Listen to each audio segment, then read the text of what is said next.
దేశ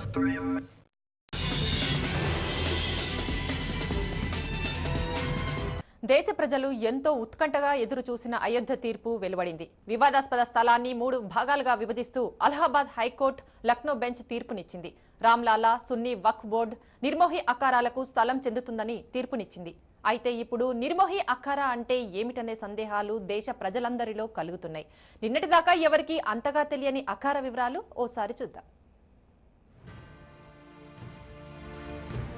అయోధ్య కేసులో Allahabad high court Lucknow bench తీర్పుతో అందరి దృష్టి నిర్మోహి అఖారాపై పడ్డది.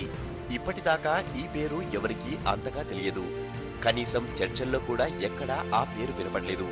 కానీ వివాదాస్పద భూమిని 3 భాగాలు విభజించాలని కోర్టు తీర్పును వెలువరించిన వెంటనే దేశ ప్రజలంతా నిర్మోహి అఖారా గురించి చర్చించుకోవడం మొదలుపెట్టిండ్రు.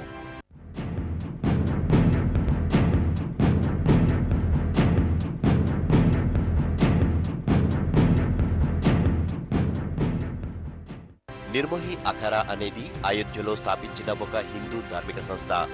దేశంలోని 14 ధార్మిక సంస్థల్లో ఇదొకటి. ఈ సంస్థను అఖిల భారతీయ అఖారా పరిషత్ ధార్మిక సంస్థగా గుర్తించింది. ప్రస్తుతం మహంత్ భాస్కర్ దాస్ అనే సాధువు అఖారాకు అధినేతగా ఉన్నారు.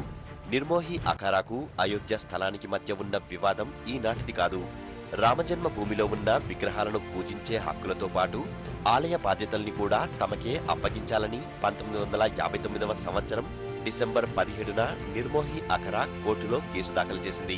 ఏకాభిప్రాయం సాధించి రామజన్మభూమిలోని రామచబుత్ర స్థలంలో రామమందిరాన్ని నిర్మించాలని 1985లో అఖారా ఫైజాబాద్ కోర్టులో పిటిషన్ దాఖలు చేసింది.